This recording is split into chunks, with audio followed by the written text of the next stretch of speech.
यसो नगर्नुहोस् न जबरजस्ती म जानै तयारै त लैजानुहोस् न कति समय लानुहोस् मलाई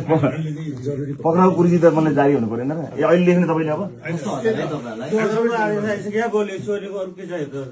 पक्राउ पुर्जी बनाउनुहोस् न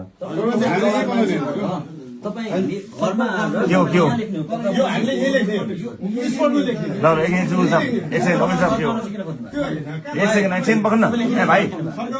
ठिक छ त मलाई दिनुहोस् न त ल्याउनुहोस् कि ल्याउनुहोस् मैले सही गर्नु पऱ्यो नि मलाई दिनुहोस् न पक्राउ बुझी कस्तो अचम्म यार एउटा पक्राउ दिनुहोस् न पक्राउ बुझी लेख्नुहोस्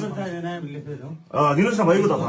ल दिनुहोस् वकिल साहब भोलि कानुनको विपरीत गरेपछि तपाईँ ठोक्नु होला नि त हाम्रो मुद्दा हाल्नु त्यस्तो भन्ने हुन्न नि म त गइसक्छु नि भोलि ठोक्नुहोस् न पहिला तपाईँ भन्ने अनि पत्र दिने मलाई सुन्नुहोस् न सुन्नुहोस् मलाई सुन्ने अनि सम्मान गर्छु पत्र दिनुहोस् न पत्र दिनु न पत्र ए पत्र दिनु न मलाई ए ल भयो पत्र दिनुहोस् भयो त के गर्ने परेन त